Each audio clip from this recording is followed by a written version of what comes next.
전 평생을 안 먹고 안 입으면서 재봉틀 앞을 떠나지 않았어요. 악착같이 돈을 모았죠. 그런데 그렇게 모은 돈이 하루아침에 절 시궁창으로 밀어 넣을 줄은 꿈에도 몰랐습니다. 그 나이 먹도록 사람 볼 줄 몰랐던 절 탓해야지. 누굴 탓하겠어요. 진짜 이 사람이라면 매 평생 기댈 수 있겠다 싶었나 봐요. 엄마가 그렇게 바짓가랑이를 붙잡고 뜯어말렸는데도 콩깍지가 제대로 씌어서 귓등으로도 안 들렸어요. 그 다정한 웃음 뒤에 무슨 꿍꿍이가 숨어 있는지, 그 사람이 어떤 사람인지 알아보지도 않고 제 모든 걸 다 내준 게 죄라면 죄입니다. 10길 물속은 알아도 한 길 사람 속은 모른다고 하죠. 정신 차리고 제가 그때 마주한 진실은 그냥 단순한 사기나 배신 정도가 아니었어요. 내 숨통을 쥐고 흔든 그 사람들의 소름 끼치는 진짜 정체, 지금부터 다 말씀드릴게요. 아마 끝까지 들으시면 세상에 어떻게 이런 징글징글한 일이 있나 싶어서 기가 막히실 거예요. 제가 왜 그렇게 돈에 집착할 수밖에 없었는지를 말씀드리려니 제 어릴 때 이야기부터 해야겠네요. 저희 집이 정말 찢어지게 가난했거든요.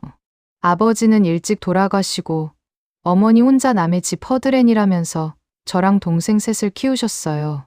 그러다 보니 제 머릿속에는 어릴 때부터 딱 하나밖에 없더라고요. 어떻게든 돈을 벌어야겠다. 돈이 있어야 사람 대접받고 산다.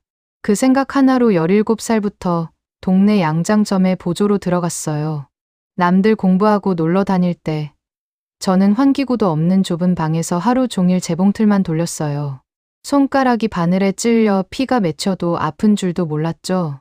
그렇게 이 악물고 기술을 배워서 28배 겨우 제 이름으로 된 작은 수선집을 차렸어요. 그 뒤로는 진짜 돈 버는 기계처럼 살았던 것 같아요. 아침 7시에 문 열어서 밤 12시까지 꼬박 재봉틀 앞을 안 떠났거든요. 밥 먹는 시간도 아까워서 끼니는 김밥이나 한 줄 사다 놓고 일하면서 한 알씩 주워 먹는 게 다였습니다. 옷을 사 입는 것도 사치라고 생각해서 수선하다가 남은 옷감이나 버리고 간 옷, 유행 지난 옷들을 대충 제 몸에 맞게 줄여서 입었고요. 한창 꾸밀 나이에도 화장품 하나 제대로 사본 적이 없네요. 30이 되니까 엄마가 제발 시집 좀 가라고 귀에 딱지가 않도록 잔소리를 하셨죠. 그때만 해도 결혼 안 하면 어디 하자 있다고 취급받거나 큰일 나는 줄 알았으니까요. 밑에 동생들은 제 덕에 다 대학 가서 제 밥벌이 하면서 가정을 꾸렸어요. 명절에 동생들이 가족들 데리고 북적거리게 오면 어머니는 한심하다는 듯이 저를 쳐다보며 혀를 차셨죠. 윤미야, 네 동생들 사는 거 안 보이니? 넌 재봉틀이 지겹지도 않냐? 돈 벌어서 다 무덤에 싸가지고 갈 거야. 이제 동생들 뒷바라지도 다 끝났으니 제발 남들처럼 평범하게 짝 만나서 살아라. 남들 다 하는 거 안 하고 살면 나중에 꼭 후회하는 법이다. 아이고, 너만 보면 내가 속 터져 죽겠다. 엄마는 무슨 소리를 해? 내 주머니에 돈이 두둑해야 든든하지.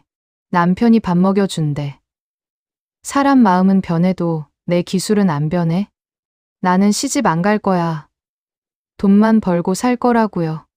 그때 제 나이가 39이었어요. 친구들은 벌써 애가 초등학생인데 저는 연애 한 번 제대로 못 해봤죠? 솔직히 말하면 남자 만날 시간도 없었고 만나봐야 데이트한다고 돈 쓰는 것도 아까웠어요. 그렇게 모은 돈이 통장에 꽤 쌓였고 수선집도 제법 단골이 많아져서 동네에서는 나름 알부자 소리를 들을 정도가 됐죠. 밥 안 먹어도 배가 부른 시절이었어요. 그러던 어느 날이었습니다. 가게에 어떤 중년 남자가 들어왔어요.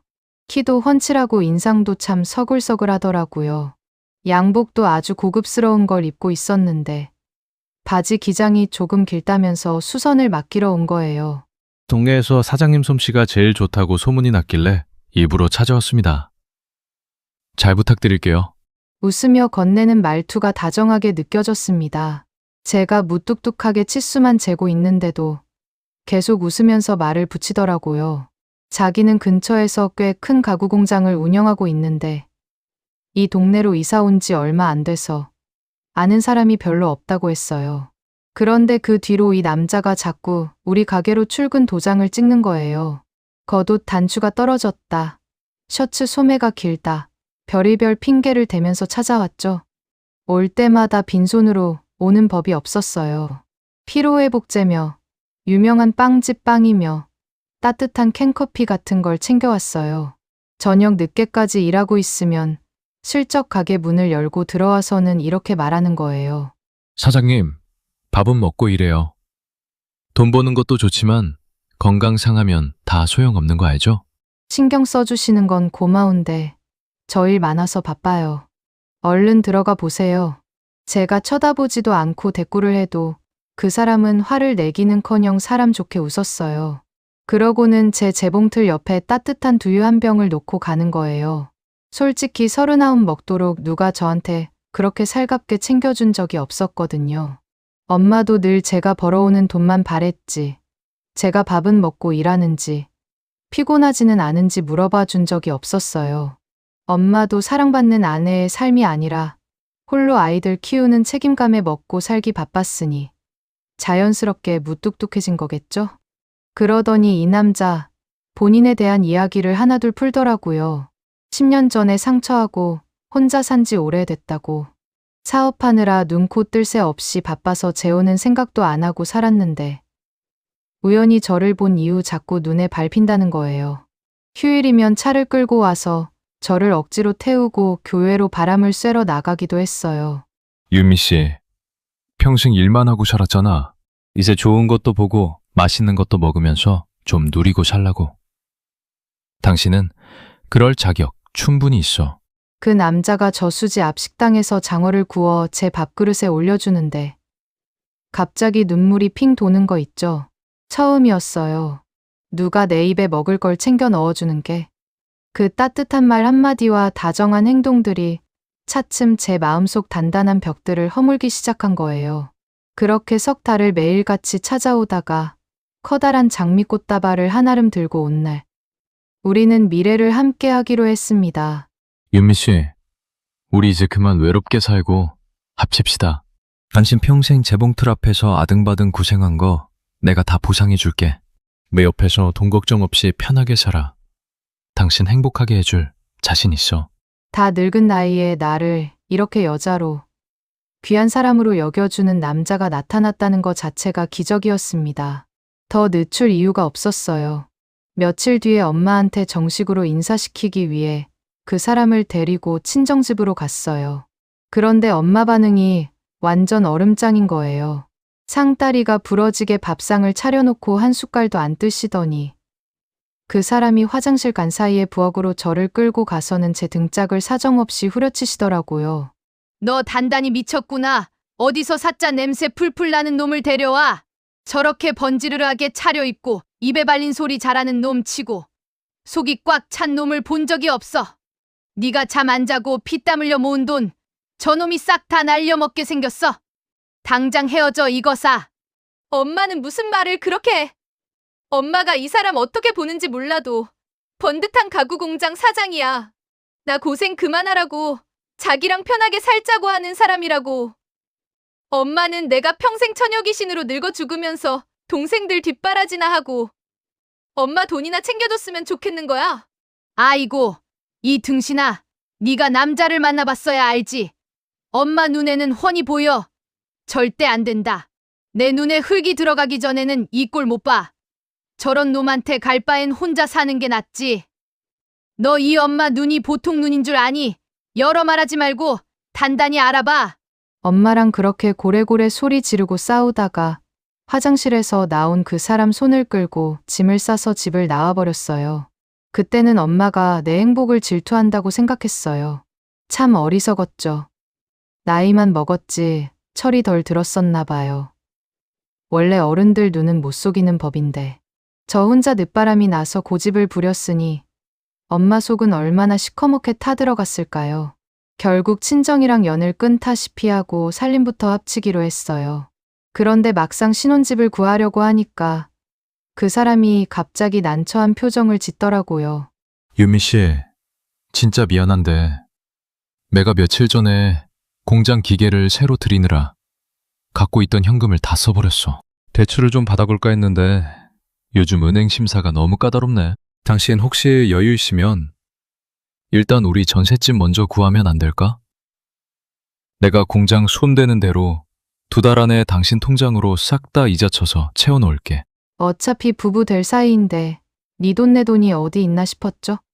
다음 날 바로 은행에 가서 적금 통장 다 깨고 제 수선집도 급하게 처분하느라 권리금도 제대로 못 받고 보증금을 뺐어요. 그 돈으로 시내에 꽤 넓은 아파트 전세를 얻어서 들어갔죠. 그런데 살림을 합치고 나니까 이상한 점이 보이기 시작했어요. 일단 혼인신고를 자꾸 미루는 거예요. 여보, 우리 혼인신고는 내년 봄쯤에 하자. 내가 사업하는 사람이라서 얽혀있는 세금 문제가 좀 복잡해. 지금 서류상으로 당신이랑 묶이면 당신 앞으로도 세금 폭탄 맞을 수 있거든. 기계 들여놓은 거 비용 처리 끝날 때까지만 좀 미루자.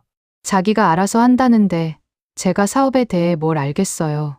세금 폭탄 맞을 수 있다니까 덜컥 겁도 나서 그냥 그러려니 했어요. 그런데 더 신경 쓰였던 건 밤마다 걸려오는 전화였어요.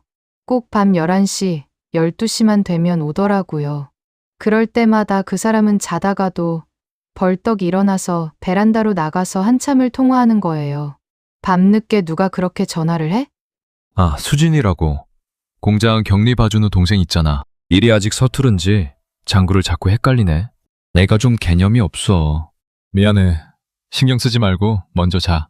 오빠 일 도와주느라 밤늦게까지 야근하는 게 안쓰러워. 밑반찬 바리바리 싸서 그 사람 편에 들려보냈어요. 혼자 자취한다고 하더라고요. 그렇게 우리는 혼인신고만 안 했지. 사실혼으로 1년 가까이 살았습니다. 행복했어요. 이게 사는 거구나.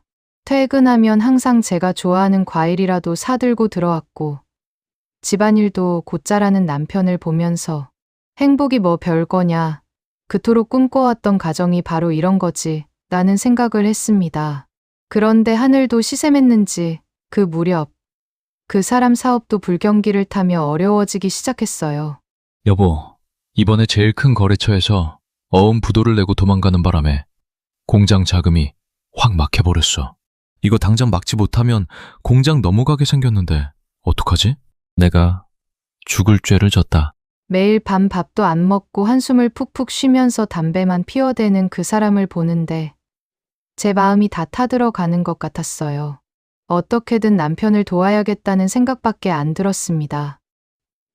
여보, 도대체 얼마가 부족한 건데 내가 어떻게든 알아볼 테니까 혼자 끙끙대지 말고 속 시원하게 말 좀 해봐. 제가 답답해서 따져 물었더니 그 사람이 제 손을 덥석 잡고 엉엉 우는 거예요. 남자가 우는 걸 처음 봤어요. 다 큰 남자가 어깨까지 들썩이면서 우는데 참 마음이 찢어지더라고요. 유미야, 나 진짜 죽고 싶어. 어음 막으려면 당장 7천만 원이 필요한데 은행에서는 더 이상 대출도 안 된대. 공장 넘어가면 우리 길거리에 나 앉아야 해. 내가 당신한테 너무 미안해서 얼굴을 볼 수가 없네. 그때 돈으로 7천만 원이면 정말 어마어마하게 큰 돈이었어요. 제 수선집 권리금이랑 보증금 뺀 돈은 이미 전셋집 구하는데 다 들어갔고 저한테 남은 현금이라고는 정말 안 먹고 안 입으며 비상금으로 남겨둔 3천만 원이 전부였어요. 그래도 어쩌겠어요.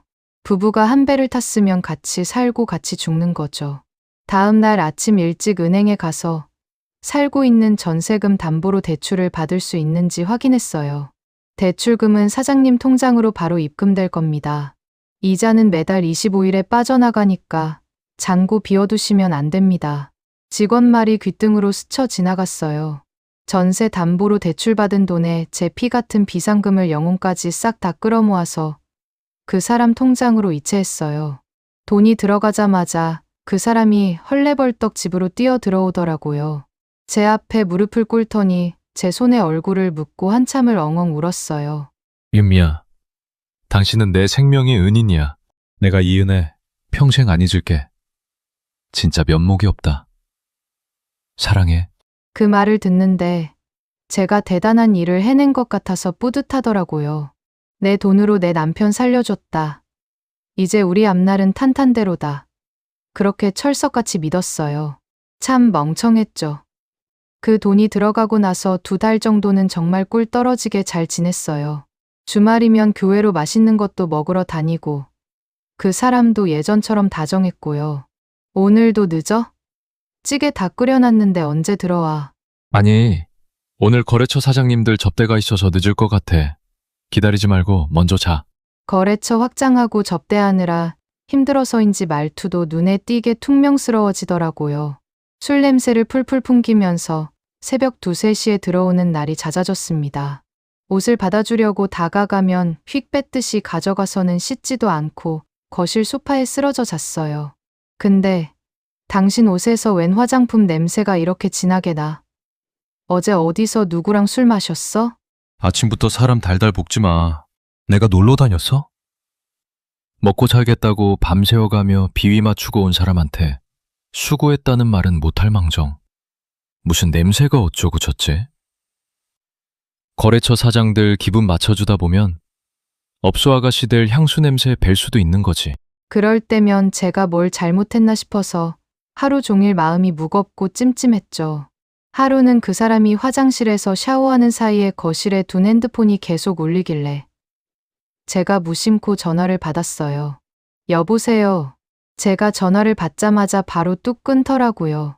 묘한 기분에 다시 걸어봤지만 전원이 꺼져 있다고 나오더라고요. 방금 아가씨한테 전화 왔었는데 내가 받으니까 그냥 뚝 끊어버리네. 무슨 급한 일 있나 봐. 당신이 내 전화를 왜 함부로 받아? 남의 물건 허락도 없이 만지는 거, 나 딱 질색인 거 몰라? 머리에서 물을 뚝뚝 흘리면서 제 손에서 핸드폰을 낚아채듯 빼앗아 가더라고요. 눈빛이 어찌나 서늘하고 매섭던지 순간적으로 소름이 쫙 끼쳤어요. 내가 알던 그 다정하던 사람이 맞나 싶었죠. 그때라도 눈치를 챘어야 했는데 저는 그냥 사업이 다시 힘들어져서 극도로 예민한가 보다 하고 또 바보같이 넘겨버렸어요. 결정적인 사건은 우리가 살림을 합친 지 딱 1년이 되던 달에 터졌어요. 평일 대낮이었는데 갑자기 현관문이 부서져라 쾅쾅쾅 울리는 거예요. 문 열어! 이동석 여기 숨어 있는 거 다 안다. 얌전할 때 얼른 안 열어! 험악한 남자들 목소리가 들리는데 너무 무서워서 다리가 사시나무처럼 후들거리더라고요. 인터폰으로 보니까 덩치 큰 남자 3명이 서서 현관문을 발로 걷어차고 있었어요. 덜덜 떨면서 그 사람한테 전화를 걸었죠. 여보, 어떡해. 집에 웬 깡패 같은 사람들이 와서 문을 부수려고 해. 당신 빨리 좀 와봐. 나 너무 무서워. 윤미야, 당황하지 말고 내 말 잘 들어. 그 사람들 사채업자야. 지난번에 막았던 어음 말고 다른 게 또 터졌어. 내가 당신 이름으로 대출받았던 거 이자를 몇 달 못 냈더니 집으로 찾아갔나 봐. 그럴 때 문 열어주지 말고 가만히 엎드려 있어. 내가 지금 바로 갈게. 1시간쯤 뒤에 밖이 조용해지더니 현관문 비밀번호 누르는 소리가 났어요. 그 사람이 땀범벅이 돼서 헐레벌떡 들어오더라고요. 윤미야, 큰일 났어. 그놈들 보통 독한 놈들이 아니야. 돈 안 내놓으면 사람 하나 묻어버리는 건 일도 아니래. 당신 여기 있다가는 진짜 무슨 험한 꼴을 당할지 몰라. 일단 짐 챙겨서 친정으로 가 있어. 내가 어떻게든 이 상황 다 정리하고 당신 데리러 갈 테니까. 길어야 보름이야. 친정집에 꼭 숨어 있어야 돼. 알았지? 집으로는 절대 오지 마. 당신 붙잡고 해코지 할까봐 겁난다. 저는 너무 무섭고 혼이 나가서 눈물만 줄줄 흘렸어요. 대충 속옷이랑 입을 옷 몇 개만 가방에 쑤셔 넣고 쫓기듯 그 집에서 나왔어요. 남편이 뒤에서 제 어깨를 밀면서 택시를 잡아 태워주더라고요. 당신만 믿을게. 다 정리하고 빨리 데리러 와줘. 택시 뒷좌석에서 눈물을 훔치며 돌아본 그게 제가 본 이동석의 마지막 뒷모습이었어요. 떨리는 걸음으로 친정집 대문을 두드리니까 어머니가 기가 막힌다는 표정으로 저를 보시더라고요. 내가 저 꼬락서니로 들어올 줄 알았다. 네가 무슨 고집을 부리고 나갔는데 여기를 기어들어와? 당장 안 나가? 엄마가 마당에 있던 빗자루를 들고 내쫓으려 하시는데 제가 그 자리에 털썩 주저앉으면서 헛구역질을 심하게 하기 시작했어요. 며칠 전부터 속이 더부룩하고 소화가 안 되더니 갑자기 신물이 왈칵 넘어오더라고요. 다음 날 일어나자마자 엄마 몰래 동네 산부인과에 갔죠. 의사 선생님이 제 배에 기계를 대고 한참을 보더니 웃으면서 말씀하시더라고요. 축하합니다. 임신 8주 차네요. 노산이니까 각별히 조심하셔야겠어요. 그 말을 듣는데 눈앞이 핑핑 돌면서 기쁘다기보다는 덜컥 겁부터 났습니다. 남편은 빚쟁이한테 쫓기고 있고 저는 빈털터리로 친정에 얹혀 사는 신세인데 아이라니요. 제 아이는 심적으로나 물질적으로 안정된 상황에서 태어났으면 했습니다. 그래도 내 몸속에 아이가 생겼다는 사실이 신기하고 감격스러웠어요. 이 소식을 알려주면 남편이 죽기 살기로 힘을 내서 우리를 데리러 오지 않을까 싶었어요. 그 길로 남편한테 전화를 걸었는데 수화기 너머로 믿을 수 없는 안내 멘트가 흘러나왔어요. 고객의 사정으로 수신이 정지된 번호입니다. 이게 무슨 소리지? 얼굴이 확 달아오르면서 가슴이 뛰었습니다. 안내 멘트를 몇 번이나 다시 들었는지 몰라요. 손이 덜덜 떨려서 전화기를 놓칠 뻔했죠. 왜? 네 잘난 서방이 안 데리러 온대? 내가 그놈 싹수가 노랗다고 했지? 당장 짐 싸서 네 집으로 가라.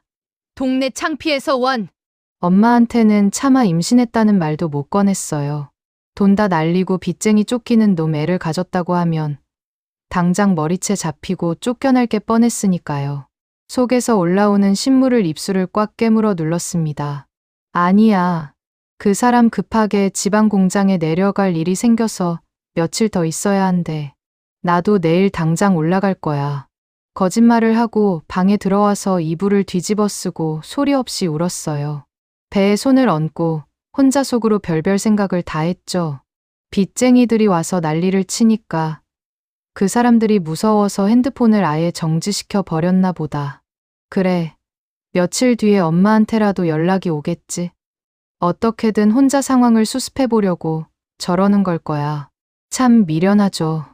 남편이 절 버렸을 거라는 생각은 죽어도 하기 싫었던 거예요. 내가 평생 피땀 흘려 어떻게 모은 돈인데, 내가 어떻게 믿고 의지한 사람인데, 그냥 이 모든 사실을 믿고 싶지 않았을지도 모릅니다. 무작정 서울로 올라가는 첫 차를 탔어요. 아파트 비밀번호를 누르는데 삐빅 소리만 나고 문이 안 열리는 거예요. 번호를 잘못 눌렀나 싶어서 다시 천천히 눌러봐도 경고음이 울렸습니다. 여보, 안에 있어? 나 윤미야. 문 좀 열어봐. 누구세요? 왜 남의 집 문을 부수려고 해요? 여기 이동석 씨 집 아니에요? 저 이동석 씨 아내 되는 사람인데요. 무슨 소리예요? 저 어제 이사 왔는데요. 그런 세입자 아저씨 며칠 전에 짐 다 뺏어 나갔어요. 그 말을 듣는데 다리에 힘이 쫙 풀려서 복도 바닥에 주저앉고 말았어요. 짐을 뺏어 나갔다니. 정신을 차리고 단지 앞 공중전화로 달려가서 집주인 아주머니한테 전화를 걸었어요. 사모님, 저 이동석 씨 안 사람인데요. 집이 어떻게 된 거예요? 이사를 갔다니요. 아이고, 세대금 모르셨어요? 남편분이 사업부도 나서 당장 현금이 필요하니까 방 좀 빨리 빼달라고 통사정을 하시더라고요. 마침 방 보러 온 사람이 있어서 바로 계약하고 보증금 남은 거 싹 다 이동석 그분 통장으로 들어갔죠. 귀가 먹먹하고 현기증이 났습니다. 말문이 막혀서 전화기를 든 채로 한참을 서 있었어요. 제 돈이 들어간 전셋집, 계약할 때 남편 이름으로 했는데 이 남자가 저한테 말 한마디 없이 계약금 빼서 도망친 거예요. 빚쟁이한테 쫓긴다고 저를 친정으로 쫓아낸 바로 다음 날에요. 그러니까 애초에 빚쟁이가 쳐들어온 것도 다 짜고 친 연극이었던 거죠. 저를 집에서 내보내고 남은 전세금마저 빼돌리기 위해서요. 멍하니 공중전화 부스에 기대서 아무 생각도 못했어요. 그냥 이대로 죽고 싶다는 생각밖에 안 들더라고요. 아니야. 뭔가 오해가 있을 거야. 그 사람이 나한테 어떻게 했는데 매일 내 발을 주무르며 사랑을 속삭인 사람인데 이럴 리가 없어. 비틀거리며 일어나 무작정 택시를 잡아탔어요.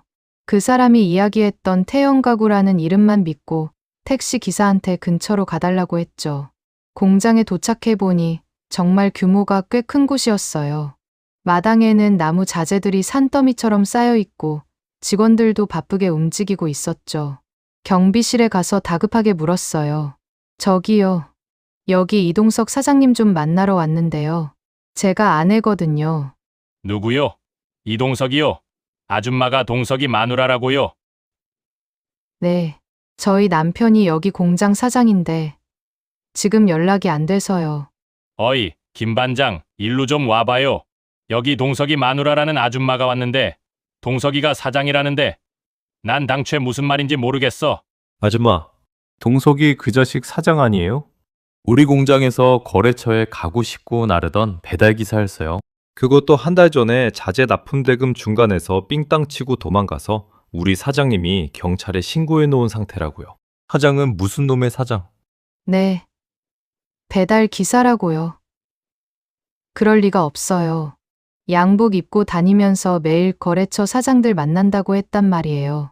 우리 집 전세금까지 다 빼갔는데 제가 덜덜 떨면서 바닥에 주저앉아 울기 시작하니까 그 김 반장이라는 분이 딱하다는 듯이 쳐다보더라고요. 그 자식 원래 입만 열면 거짓말이었어요. 도박에 비쳐서 여기저기 빚도 엄청 많았고요. 근데 아줌마가 마누라라고요? 동석이 마누라 수진이는 어쩌고? 수진이요. 수진이는 그 사람 동생인데 무슨 동생이에요. 차수진이 동석이랑 10년 넘게 같이 산 본처잖아요. 옛날에 우리 공장에서 잠깐 격리 보던 여자. 부부가 쌍으로 사기치고 도망가서 우리가 아주 이를 갈고 있는데 내가 속았구나. 내가 본처인 줄 알았더니 내가 첩이었네. 내가 상간녀였어. 유부남인 걸 숨긴 것도 모자라서 애초에 본처랑 짜고 내 돈을 뜯어내려고 작정하고 접근한 거였구나. 내 뱃속에 있는 아이는 축복받기는커녕 세상에 나오지도 못할 사기꾼의 핏줄인 거였어. 저기요. 혹시 그 수진이라는 여자 어디 사는지 아세요? 제가 꼭 찾아야 해서요. 제발 좀 알려주세요. 동석이 그 자식이 안동 쪽으로 튀었다는 소문은 들었어요. 수진이 친정이 그쪽이거든요. 확실한 건 아니니까 너무 기대는 하지 마요. 메모지를 받아 쥐고 공장을 빠져나오는데 다리에 힘이 풀려서 길바닥에 주저앉아 몇 번이나 헛구역질을 했는지 몰라요.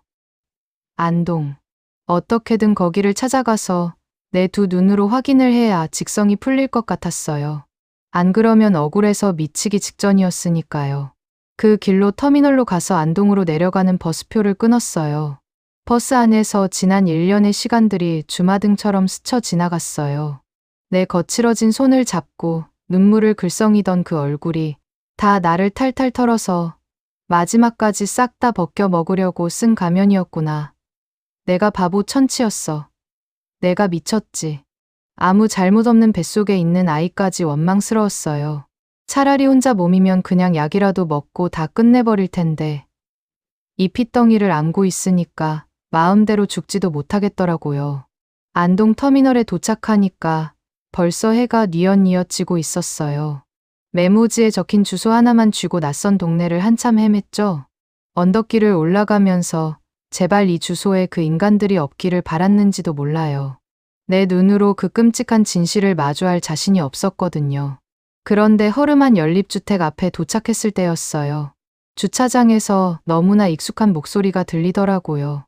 오빠 그것 좀 조심해서 내려. 안에 내 그릇들 들어있단 말이야. 식은땀이 나고 온몸이 굳어버렸어요. 트럭에서 짐을 내리며 깔깔거리는 두 사람. 양복이 아닌 잠바를 입은 내 남편 이동석. 그리고 그 옆에서 남편의 팔짱을 다정하게 끼고 있는 여자. 짐짝처럼 버려진 저는 지옥 같은 하루를 보내고 있는데 진짜 부부처럼 너무나 자연스럽게 웃고 있는 두 사람의 뒷모습을 보면서 제가 서 있는 땅이 푹 꺼지는 것 같았습니다. 오빠, 그 돈이면 아파트 옮기고도 남지 않아? 아주 이번에 우리 제대로 해먹었어. 다 이 오빠 덕인 줄 알아라. 이 정도면 나 나무주연상 아냐? 수진아, 우리 이제 짐 옮기자. 빨리 이 동네 떠야지. 윤미야, 정신 차리자. 여기서 울면 안 돼.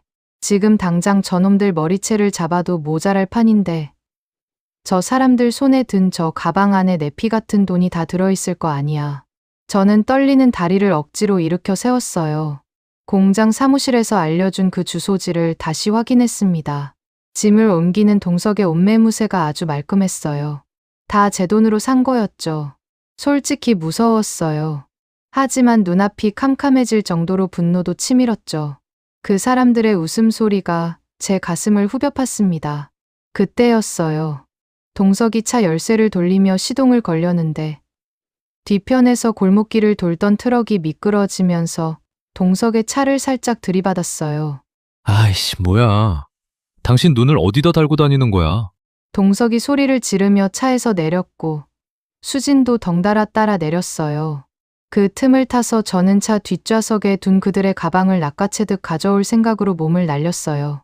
마침 하늘도 불쌍한 저를 도왔는지 차 문이 잠겨 있지 않았던 거예요. 저기 누가 가방을! 수진이 저를 발견하고 소리를 질렀어요. 동석의 눈이 동그랗게 커졌죠. 강윤미? 네가 어떻게 여기까지? 그래, 나다. 이 죽이려는 놈들아. 내 돈 내놔. 내 인생 내놓으라고. 저는 동석의 멱살을 잡고 싶었지만 수진이 달려와 제 머리채를 휘어잡았어요. 이 미친년이 어디서 죽으려고.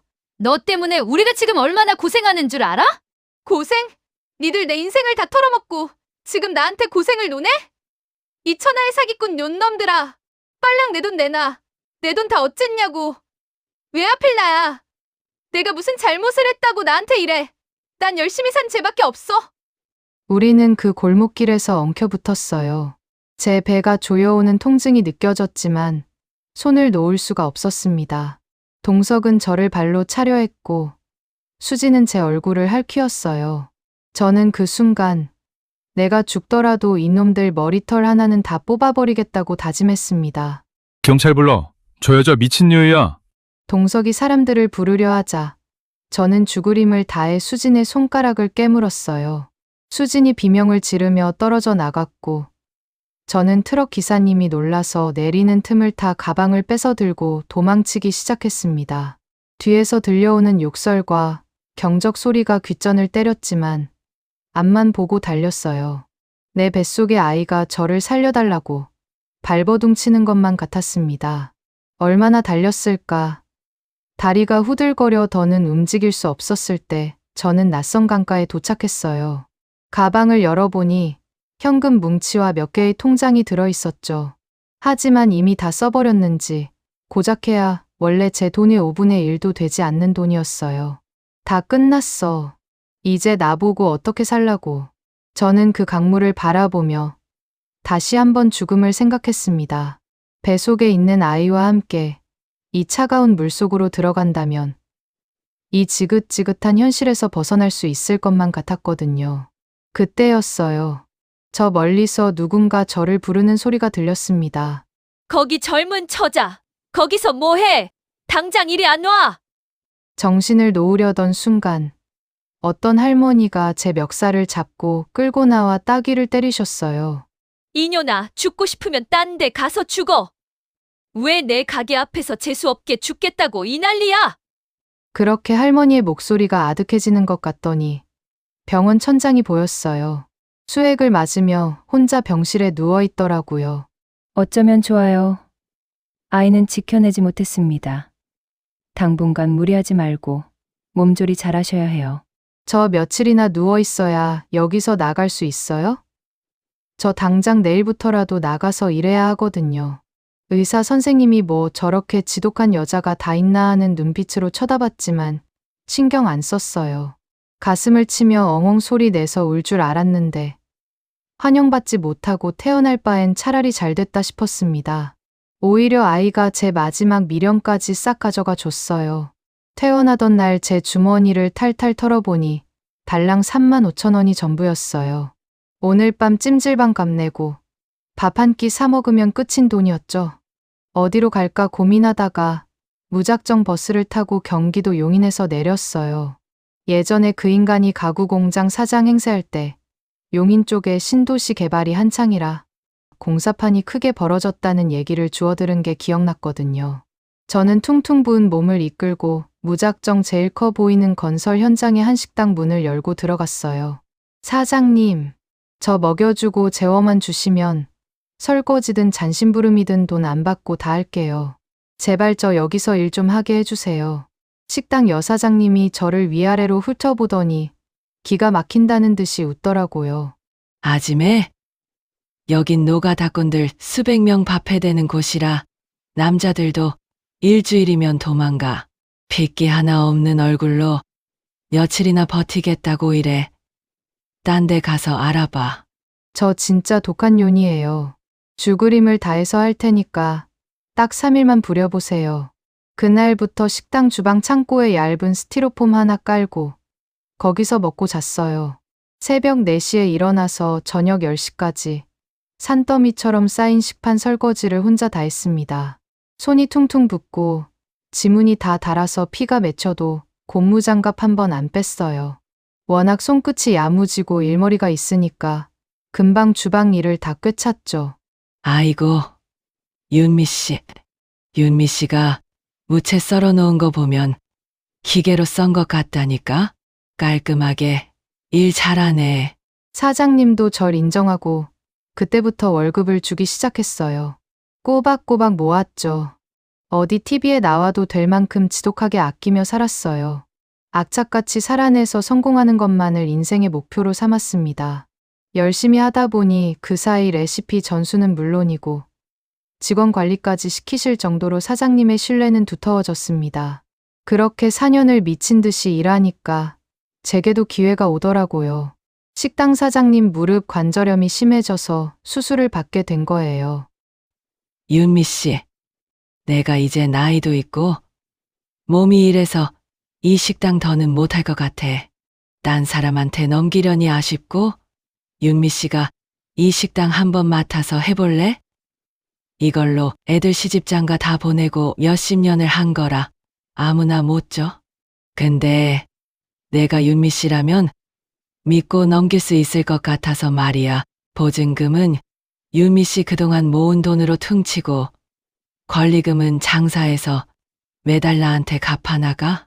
제 평생의 은인이셨죠. 식당을 물려받던 날, 전 주방에서 처음으로 소리 내서 울었습니다. 그때부터는 제 세상이었어요. 식당 하면서 생각해두었던 여러 가지들을 손보고 시도하니까 식당은 인산인해를 잃었습니다. 현장 인부들 입맛에 맞게 반찬 인심 넉넉하게 퍼주고 새벽장 돌면서 제일 싼 채소 떼다가 매일매일 신선한 반찬으로 집밥 같은 정성을 들였죠. 입소문이 나면서 식당 인수 3년 만에 권리금 다 갚고 종잣돈을 만졌어요. 거기에서 멈추지 않고 용인 시내에 있는 백반집을 추가로 인수했어요. 고깃집으로 변경했고 상권이 커지면서 분관도 짓고 점차 넓혀 지금의 대형 가든 고깃집으로 대박이 난 겁니다.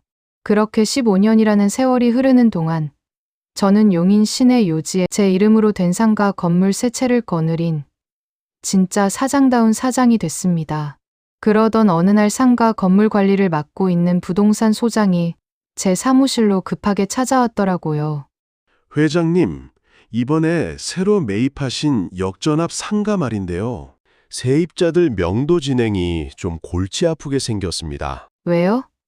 건물 싹 다 리모델링 할 거니까 남은 보증금 다 챙겨주고 이사비까지 넉넉하게 얹어주라고 했잖아요. 그게 다른 집들은 다 좋다고 협의가 끝났는데 1층 사이드에 있는 건강원 하나가 유독 배짱을 튕기네요. 월세도 6개월이나 밀려놓고선 위약금 더 안 주면 죽어도 짐 안 빼겠다고 가게 바닥에 드러누웠답니다. 아무래도 늙은 노인들을 모아놓고 가짜 약 파는 떴다방 사기꾼들 같은데 그냥 용역이나 경찰 부를까요? 아니요.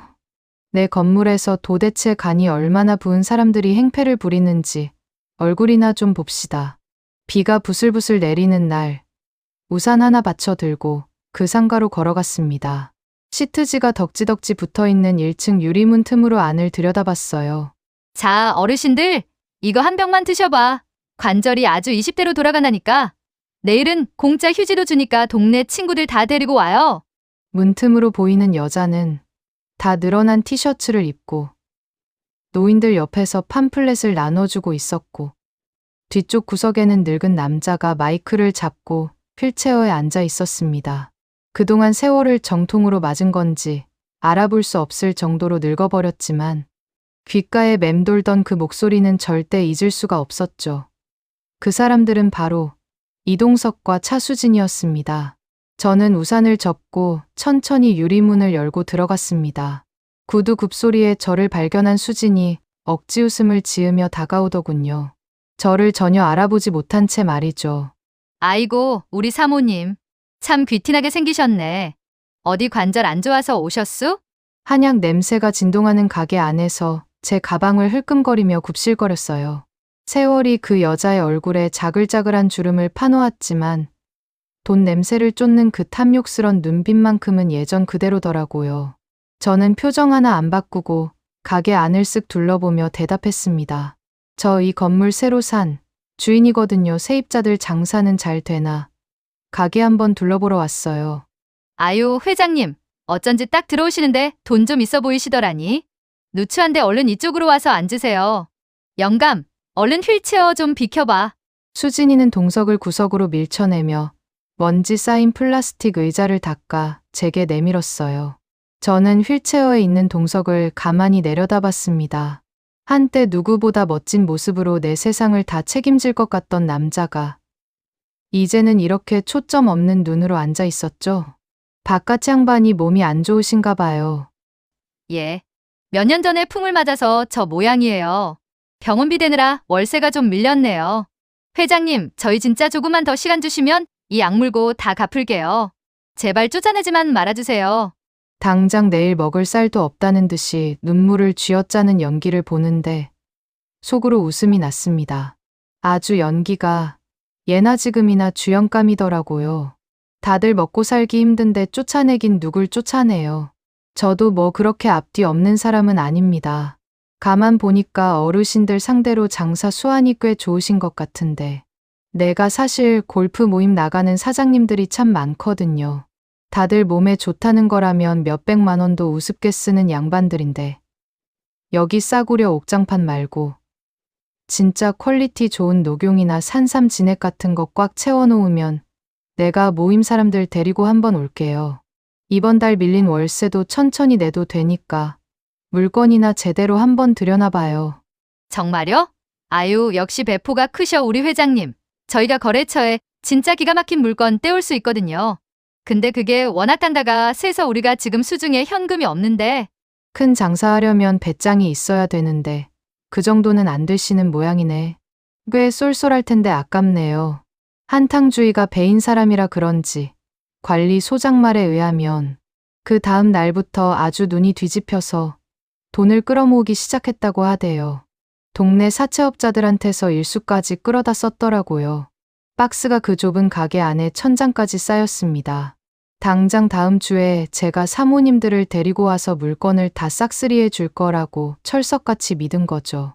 물건이 가게에 꽉 차고 사채 이자가 첫날부터 무섭게 굴러가기 시작한 딱 그 타이밍이었어요. 저는 골프 모임 사람들이 아니라 법원 집행관들과 경찰을 대동하고 그 건물 1층으로 내려갔습니다. 자, 집행 들어갑니다. 밀린 월세랑 계약 위반에 따른 명도 집행이니까 다들 비키세요. 가게 안에 있는 물건은 전부 가압류 들어갑니다. 집행관들이 우르르 들어가서 천장까지 쌓인 산삼 진액 박스들에 빨간 딱지를 붙이기 시작했어요. 수진이가 사색이 돼서 뛰어나오더니 저를 보고 바닥에 엎어지더라고요. 회장님, 이게 무슨 일이에요? 회장님이 물건 꽉 채워놓으라고 하셨잖아요. 모임 사람들 데리고 온다고 하셨으면서 왜 이러세요? 내가 언제 그런 말을 했어요? 밀린 월세 6달치에 우리 건물에서 불법으로 약 파는 거 위약금까지 계산하니까 당신들 보증금은 이미 한 푼도 안 남았던데 저 물건들 다 팔아도 밀린 돈 갚는 건 턱없이 부족하니까 딱지 붙이는 건 당연한 거 아닐까요? 안 돼요. 저 물건 사채 끌어다 산 거란 말이에요. 우리 부부 진짜 길거리에서 목매달고 죽어야 해요. 제발 한 번만 살려주세요. 수진이는 콧물까지 흘리며 제 구두를 붙잡고 오열했어요. 휠체어에 앉은 동석도 분위기를 파악했는지 발작하듯 몸을 떨더라고요. 저는 구두를 붙잡은 수진의 손을 떼어내고 가방에서 서류를 꺼냈습니다. 저는 그 종이를 얼굴 바로 앞에 던졌죠. 차수진 씨 똑똑히 봐. 경기도 안동에서 그 인간들이 도망치기 직전에 제가 썼던 수선집 전세 보증금 계약서 사본이었습니다. 그 종이를 보는 순간 여자의 눈동자가 미친 듯이 흔들리기 시작했어요. 이게 왜 너희 부부가 내 전 재산 털어먹고 도망가던 그날 내가 길바닥에서 피덩이 유산하고 무슨 정신으로 살았는지 알아? 내 피 같은 돈 뜯어먹고 산 결과가 고작 남의 건물 밑바닥에서 세상 물정 모르는 어르신들 등이나 치는 거였니? 설마 당신이... 그래, 강윤미다. 당신들이 아주 뼈까지 발라먹으려고 했던 그 수선집 여자. 내가 당신들 망하는 꼴 보려고 여태 쉬지 않고 달려왔어. 울부짖던 동석도 제 이름을 듣는 순간 눈이 튀어나올 것처럼 커지더니 그대로 휠체어에서 굴러떨어져 거품을 물더라고요. 통쾌한 복수심에 심장이 뛸 줄 알았는데 막상 그들을 발밑에 두고 보니 너무나 덤덤했어요. 그냥 드디어 쓰레기를 치워버린다는 기분이었죠. 형사님, 여기 이 사람들이 동네 어르신들 상대로 가짜 약 팔면서 사기친 장부랑 피해자들 진술서 다 모아놨습니다. 조사해보시면 사채 쓴 것까지 엮여서 아주 볼만할 겁니다. 저는 미리 준비해둔 서류를 경찰에 넘겼습니다. 경찰차가 붉은 경광등을 번쩍이며 멀어지는데 사이렌 소리가 귓가에 맴돌더라고요. 상가 앞에는 사람들이 웅성거리고 있었죠. 회장님, 저 사람들 예전에 아시던 분들입니까? 네, 아주 오래전에 제가 인생 수업료를 아주 비싸게 치렀던 사람들이죠. 아이고, 저는 회장님이 그렇게 무서운 분인 줄 오늘 처음 알았습니다. 저 사람들 물건 다 압류당하고 사채업자들한테 쫓겨서 감방 안 가도 길바닥에서 뼈도 못 추리겠던데요. 자업자득이죠. 자기들이 파놓은 무덤에 제 발로 걸어 들어간 거니까요. 소장님, 여기 압류 딱지 붙은 물건들 잘 관리하시고 구청에 연락해서 뒤처리 확실히 해주세요. 네, 알겠습니다. 비 맞아서 많이 피곤해 보이시는데 얼른 들어가 쉬시죠. 소장님을 보내고 바닥에 있는 싸구려 옥장판과 가짜 산삼 진액 박스들을 발로 툭툭 건드려 봤죠. 차수진, 그 여자가 경찰차에 타기 전에 마지막으로 저를 돌아보며 악을 쓰던 얼굴이 떠올랐어요. 강윤미, 네가 이렇게 독한 년인 줄 알았으면 그때 안동에서 확 죽여버리는 건데 너도 똑같이 천벌 받을 거야. 천벌은 네가 지금 받고 있는 게 천벌이고 나는 이제 남은 평생 복 받을 일만 남았어. 제가 빗속에서 아주 차분하게 대꾸해줬거든요. 그 악다군이 쓰던 목소리가 희미해지면서 비로소 제가 과거에서 해방되었다는 걸 실감했어요. 전 재산을 뜯기고 길바닥에 앉았던 시간까지 합치면 제 청춘과 중년이 통째로 날아간 세월이었죠.